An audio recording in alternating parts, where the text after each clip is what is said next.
राधे राधे दोस्तों, कैसे हैं आप लोग? आई होप आप बहुत अच्छे होंगे। आज मैं आपको पैसे के बारे में कुछ बताने वाला हूँ।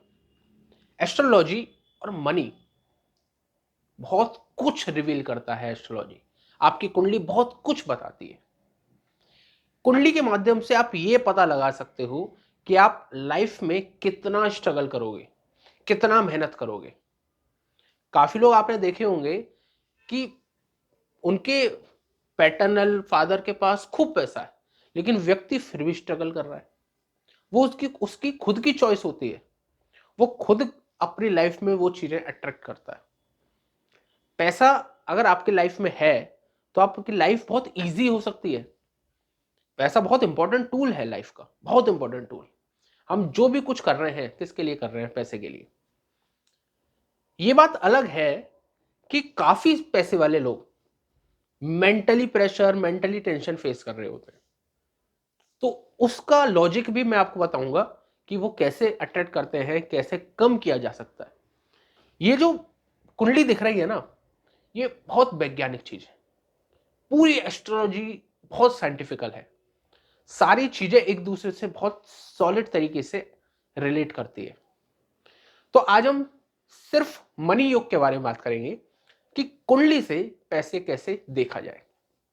ठीक है, तो कुंडली क्या है? कुंडली आपकी पास्ट लाइफ का बैलेंस शीट है। ठीक है, जो आपके बारे में बहुत कुछ बताती है। तो इस कुंडली चार्ट की मदद से हम आपके बारे में जानेंगे। अगर आप अपने जो भी पैसे के बारे में जानना चाहते हो तो अपनी अपनी कुंडली ओपन कर लो। किसी भी सॉफ्टवेयर में जाओ, अपनी date of birth details, time of birth, place of birth डालकर अपनी कुंडली ओपन कर लो। ठीक है, उसको साइड में रख लो। एक बहुत इजी तरीके से मैं आपको बताऊंगा। मैंने कम से कम 8-10 साल दिए हैं इसको रीड करने के लिए। तो मैं बहुत इजी तरीके से आपको बताने वाला हूं कि मनी योग कैसे देखा जाए। अपनी कुंडली से बहुत इजीली आप जान सकते हो पैसे। तो हम बात करते हैं यहां पर मनी, पैसे के बारे में। तो इसको इजी कैसे बनाया जाए? मैंने देखो, कोई भी एस्ट्रोलॉजर जब भी किसी को सीख रहा होता है तो एक एक बॉक्स के बारे में, एक एक प्लेनेट के बारे में, एक एक राशि के बारे में, दशा के बारे में सीखता है। तो वो सब चीज मैं आपको नहीं बता रहा। मैं मान के चल रहा हूं आपको काफी सारी चीजें पता हैं। तो कुछ इजी और कुछ इजी तरीके से मैं बताऊंगा। ये समझो जैसे कि मैं किसी से बात कर रहा हूं, किसी को बता रहा हूं किसी के बारे में। तो हम कुछ की पॉइंट्स को रीड करते हैं बस, और वो बताते हैं। तो बहुत सिंपल। सबसे पहले हमें जानना होगा नेगेटिव। एक जगह नोट डाउन कर लो नेगेटिव चीजों को। ये समझो कुंडली का ये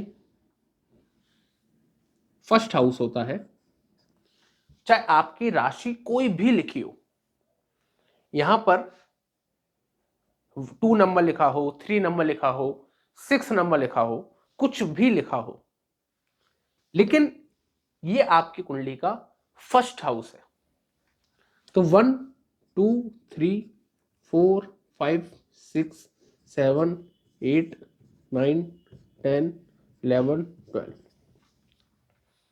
ठीक है, तो नोट डाउन 6th,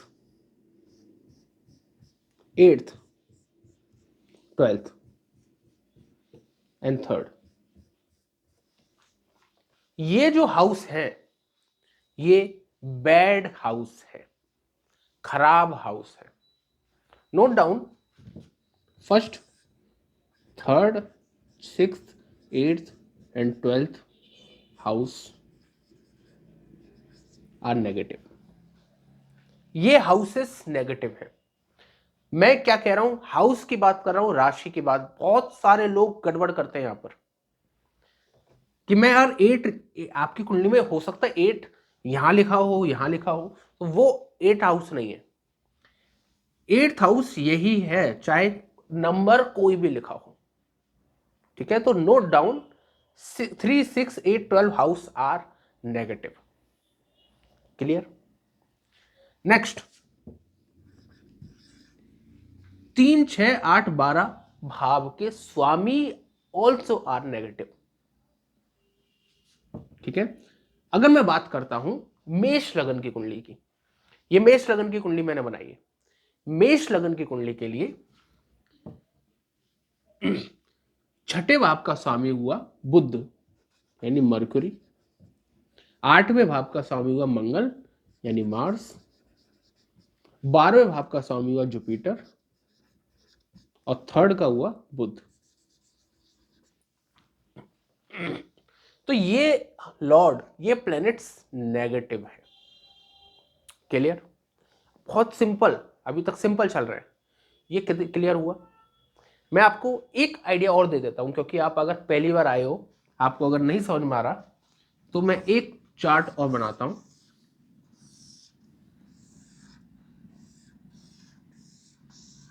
मान लो आपकी राशि है, ये फर्स्ट हाउस, ये फर्स्ट हाउस है। फर्स्ट में 9 नंबर लिखा हुआ है, 9 नंबर लिखा हुआ है। 9, 10, 11, 12, 1, 2, 3, 4, 5, 6, 7, 8। अब आप मुझे खुद बताओ, जैसे ये वाला बॉक्स है तो ये वाला बॉक्स नेगेटिव, ये है तो ये बॉक्स नेगेटिव, ये है तो ये बॉक्स नेगेटिव, ये है तो ये बॉक्स नेगेटिव। ठीक है, 3, 6, 8, 12 हाउस नेगेटिव हो गया। क्लियर? अब लॉर्ड धनु राशि के लिए सेकंड नंबर का राशि कौन हुआ? Venus, moon, Mars and Saturn. These planets are negative for धनु लगन, धनु राशि वालों के लिए। इतना क्लियर हुआ? बहुत सिंपल चल रहा है, इतना क्लियर हुआ? मैं आपको असली चीज बताना चाहता हूं। जब भी मैं थोड़ा स्टेप वाइज चल रहा हूं, आप मनी योग के बारे में चुटकियों में बता दोगे, अपनी अपनी कुंडली से चुटकियों में पता चल जाएगा कि मेरे पास कितना पैसा है, और उसके उपाय भी कर पाओगे अगर नेगेटिव है तो। ठीक है, नोट डाउन। एक नंबर, मैं भाव के स्वामी बता रहा हूं, जो लोग नए हैं उनके लिए एक नंबर का स्वामी होता है मंगल, 2 नंबर का स्वामी होता है शुक्र, 3 नंबर का स्वामी होता है बुध, 4 नंबर का स्वामी होता है चंद्रमा, 5 नंबर का स्वामी होता है सूर्य, 6ठे नंबर का स्वामी होता है बुध, 7वें नंबर का स्वामी शुक्र, 8वें का स्वामी मंगल, 9वें का स्वामी गुरु,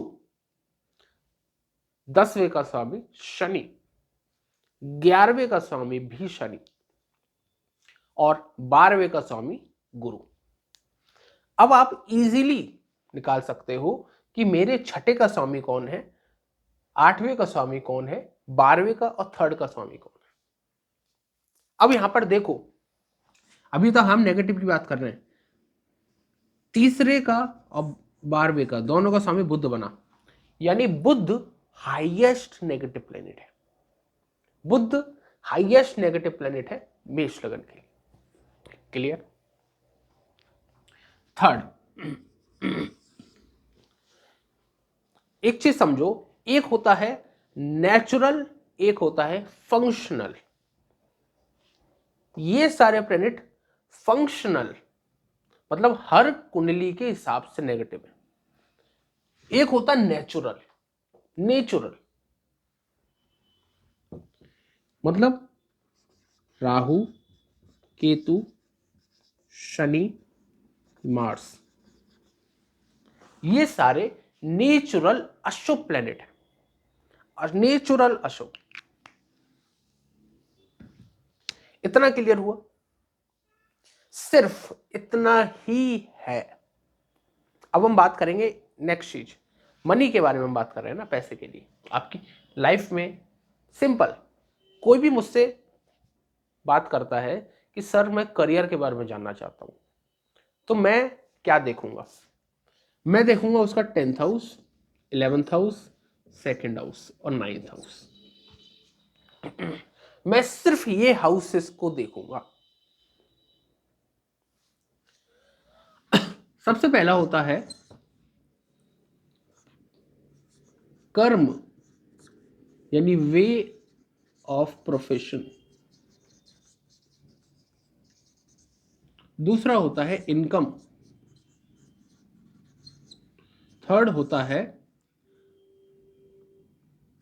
धन यानी एक्युमुलेटेड। फोर्थ होता है लक। ये चार चीजें, ये आपको क्लियर हो रहा है? हाँ, ये चार चीजें देखना बहुत जरूरी है अगर हम धन की बात कर रहे हैं। सबसे पहला 10th हाउस, कुंडली का 10th हाउस बताता है आपका प्रोफेशन, आपका काम करने का तरीका। 99% लोग सही काम कर रहे होते हैं। बहुत लोग पूछते हैं सर मेरा प्रोफेशन क्या होगा, मैं क्या करूंगा लाइफ में। ये भी पता चल जाता है, कभी दूसरी वीडियो के माध्यम से बताएंगे। लेकिन 99% लोग सही प्रोफेशन में होते हैं। दिक्कत कहां आती है? वे ऑफ प्रोफेशन में, कि मैं जान के हार्डवर्क चूज किया हुआ है, मैंने जान के अपने काम में एफर्ट्स डाल रखा है। मेरी लाइफ में टेंशन नहीं है, लेकिन मैंने जान के अपनी लाइफ में टेंशन खड़ी करी है। तो वे ऑफ प्रोफेशन हम चेक करते हैं 10th हाउस से। 11th हाउस बताता है आपकी इनकम के बारे में। सेकंड हाउस बताता है आपके मनी और एक्युमुलेटेड वेल्थ के लिए। मान लो 11th हाउस अच्छा है, आप 2-3 लाख रुपए महीने का कमाते हो। मान लो 3 लाख रुपए महीने का कमा रहे हो। सेकंड हाउस वीक है तो आपके पास पैसा टिकता नहीं है। मैं क्या कहता हूं, कोई व्यक्ति 1 लाख रुपए कमा रहा है, 90,000 खर्च कर रहा है, कितना बचा? 10,000 रुपए। कोई 50,000 कमा रहा है, खर्च करता है 20,000 रुपए, कितना बचा? 30,000 रुपए।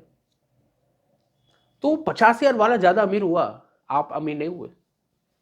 इसलिए असलियत में अमीर तो सेकंड हाउस बना रहा है। शास्त्रों में सेकंड हाउस को धन का बताया मेन, 11th हाउस को नहीं बताया।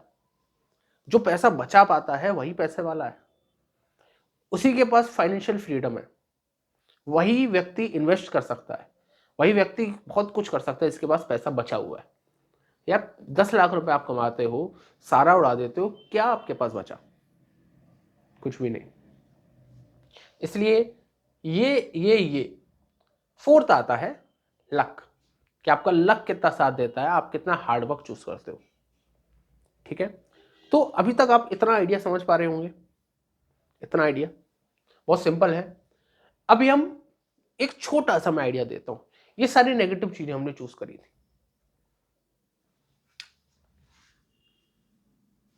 अब आप समझो खेल, एस्ट्रोलॉजी का खेल क्या है। अगर कहीं दिक्कत है लाइफ में, 4 में से कम 3 चीजें खराब होनी चाहिए, और तीनों पर मल्टीपल, इनमें से कम 2 चीजों का इन्फ्लुएंस होना चाहिए, तब लाइफ में असली दिक्कत आएगी। समझे आप इस बात को? इस ये बहुत इजी भी है, थोड़ा टिपिकल भी है। मेरे को बहुत इजी लगता है, हो सकता है आपको टिपिकल लग रहा हो। समझाने की बहुत इजी कोशिश कर रहा हूं मैं। अभी हम बात करते हैं सबसे पहले 11th हाउस की, मनी। मैं आपके सामने कुछ केस स्टडी भी दूंगा। 11th हाउस में, मान लो 11th हाउस में शनि, मार्स, राहु, केतु, ये ग्रह बैठे हैं। इनमें से कोई 2 ग्रह या 1 ग्रह बैठा है। तो 11th हाउस थोड़ा तो पीड़ित हो गया, थोड़ा तो पीड़ित हो गया। अगर जैसे कि मान लो 11th हाउस का स्वामी कौन है? शनि। 11th हाउस में शनि बैठा है तो पैसा तो आएगा, लेकिन शनि की तरह आएगा। शनि धैर्य, पेशेंस, डिले, हार्डवर्क का प्लेनेट है, तो पैसा आएगा हार्डवर्क से, मेहनत से, देरी से। अगर यहां पर मंगल बैठा है, मंगल मेष लगन के लिए लग्नेश होता है, तो यहां पर भी पैसा देगा, लेकिन मंगल की तरीके से देगा। मंगल हार्डवर्क, एफर्ट्स, अग्रेशन का प्लेनेट है। सेम राहु बैठा हो, राहु 11th हाउस में अच्छे रिजल्ट देता है, डिजायर हाई कर देगा, पैसा देगा लेकिन स्ट्रेस बहुत दे देगा। केतु ग्रह भी 11th हाउस में खूब पैसा देता है, लेकिन मल्टीपल सोर्स ऑफ इनकम से देता है। केतु क्या है? केतु एक कैंची है, कटर है, 11th हाउस के पीसेस कर दिए तो सोर्स ऑफ इनकम ज्यादा होंगे, पैसा आएगा, खूब आएगा। सेम यही सारे प्लेनेट अगर सेकंड हाउस में हो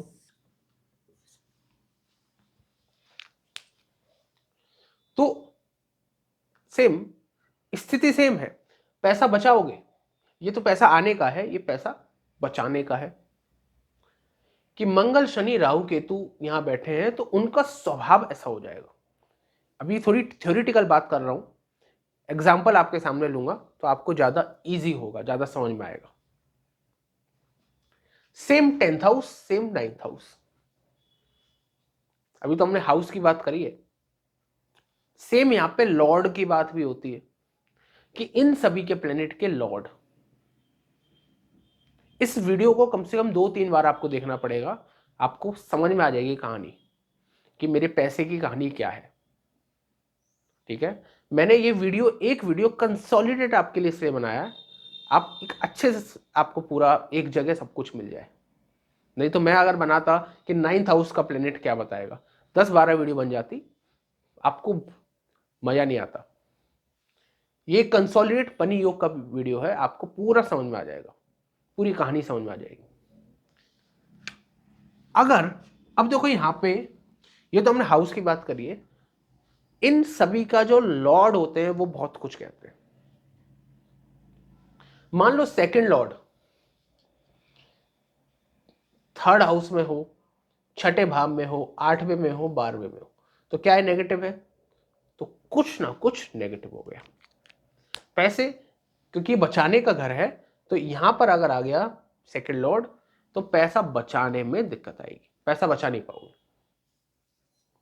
सेम 11th लॉर्ड यहां पे आ जाए तो इनकम आने में थोड़ी प्रॉब्लम है, इनकम कुछ ना कुछ दिक्कत देगी।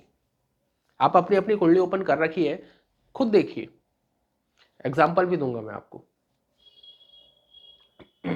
ऐसे ही 10th लॉर्ड यहां पर हो तो काम करने में, प्रोफेशन में दिक्कत आती है, वे ऑफ प्रोफेशन कुछ ना कुछ गड़बड़ है, काम करने का तरीका कुछ गलत है आपका।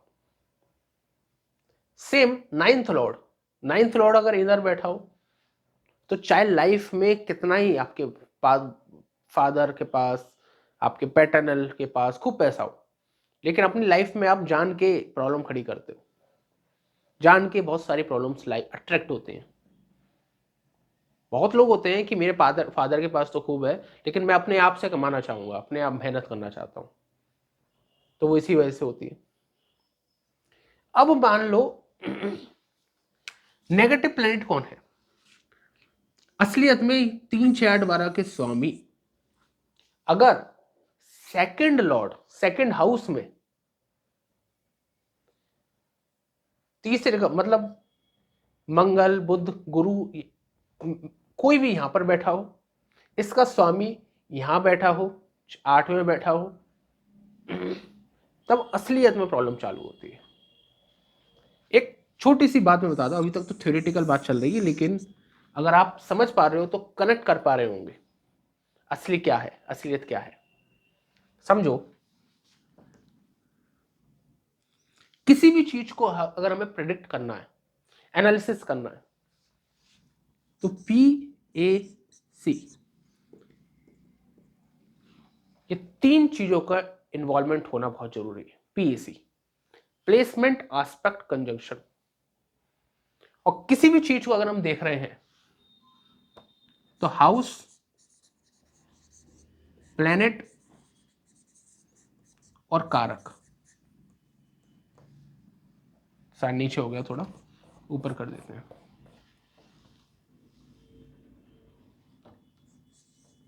भाव, ग्रह, कारक, तीनों को देखना पड़ेगा। यहां पर मैं इसको दे रहा हूं 33%, 33%, 33%। अगर सेकंड हाउस में 3, 6, 8, 12 के स्वामी बैठे हैं, सिंपल लैंग्वेज में बात करते हैं, सेकंड हाउस में 3, 6, 8, 12 के स्वामी बैठे हैं, सेकंड लॉर्ड 3, 6, 8, 12 में बैठा है, सेकंड लॉर्ड 3, 6, 8, 12 के साथ बैठा है, तब आपको पैसे बचाने में दिक्कत आएगी, क्योंकि सेकंड हाउस पीड़ित हो गया, यानी 33% खराब हो गया। सेकंड लॉर्ड कहीं खराब बैठा है तो और 33% खराब हो गया।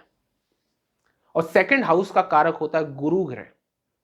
गुरु भी अगर कहीं पीड़ित है तो पैसा बचाना इम्पॉसिबल, पैसा बचा ही नहीं पाओगे, कहीं ना कहीं कारक सपोर्ट कर देता है। यही सेम स्थिति बाकी के हाउस के लिए।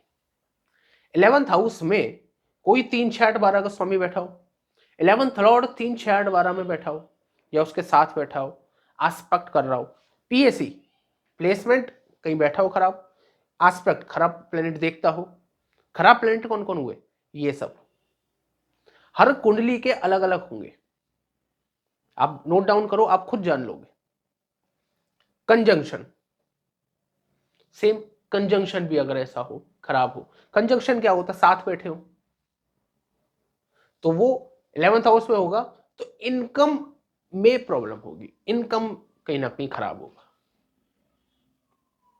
ठीक है, मैं नेगेटिव क्यों बता रहा हूं अभी, अगर नेगेटिव नहीं है तो पॉजिटिव है, तो फिर पॉजिटिव है तो दिक्कत नहीं।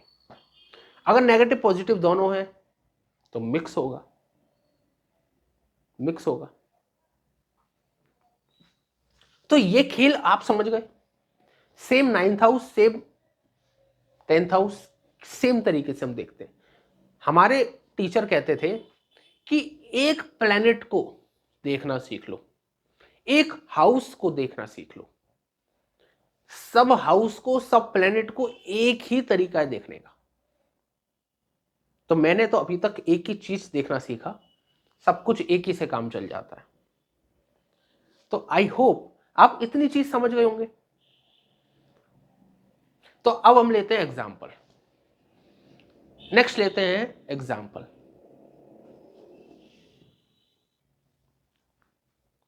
अब ये एक कुंडली मैंने बनाई है, बाकी की चीजें इरेज नहीं करी है जिससे आप के पास कैलकुलेशन मौजूद हो।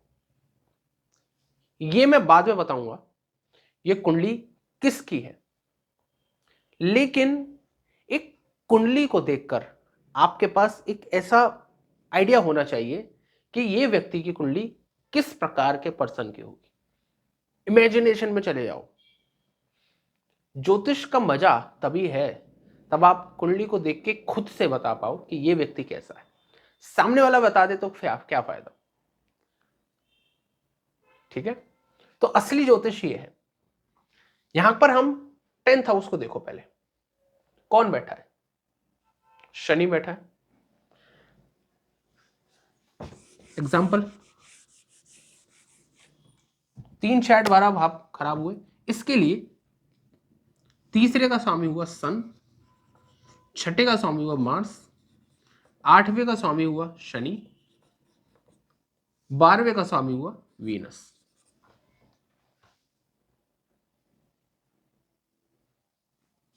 ठीक है, अब यहां पर कौन बैठा है, शनि बैठा है। शनि कौन है, शनि अष्टम भाव का स्वामी है। अब आप अगर जानते हो ज्योतिष, पॉजिटिव वे में बात करो तो शनि नाइन्थ लॉर्ड भी है। यानी ये व्यक्ति के काम करने के तरीके में कुछ ना कुछ पॉजिटिव तो है, लेकिन हार्ड वर्क लेके चलता है। शनि की तरह हार्ड वर्क लेके चलता है, चाहे कितना ही सक्सेसफुल हो, लेकिन बहुत मेहनती होगा, अपने काम में बहुत हार्ड वर्किंग होगा, क्योंकि शनि एट्थ लॉर्ड भी है। एट्थ हाउस क्या है? एट्थ हाउस सडन चीजों को बताता है, अचानक चीजों को बताता है। तो इसके 10th हाउस में कोई ना कोई अचानक लाभ हो सकता है। एट्थ हाउस आयु का है, एट्थ हाउस डेप्थ चीजों का है, तो इसका प्रोफेशन कहीं ना कहीं डेप्थ चीजों से रिलेटेड होना चाहिए। आगे बात करते हैं। 11th हाउस में कौन बैठा है? कोई नहीं बैठा। 11 सेकंड लॉर्ड हाउस में कोई नहीं बैठा। क्लियर हो गया ये चीज। 11th लॉर्ड 10th लॉर्ड कौन है? गुरु 8th हाउस में बैठा है। यानी 10th लॉर्ड कहीं ना कहीं पीड़ित हो रहा है, 8th हाउस से कनेक्टेड है। इसका प्रोफेशन 8th हाउस से कनेक्टेड होना चाहिए। अब कुछ कुछ यहां पर एक्सेप्शंस होते हैं। शनि गुरु में राशि परिवर्तन हो रहा है, तो एक दूसरे के हाउस को सपोर्ट कर रहे हैं। तो 10th हाउस पीड़ित तो है, लेकिन वो पीड़ित कैंसिल भी हो रहा है। ठीक है, नेक्स्ट बात करें तो 11th हाउस इनकम का है। 11th लॉर्ड कहां बैठा है? यहां बैठा है, 7th में, सही जगह बैठा है। कौन बैठा है यहां पे? शुक्र बैठा है साथ में। शुक्र कौन है? 12th लॉर्ड तो है, लेकिन 5th लॉर्ड भी है।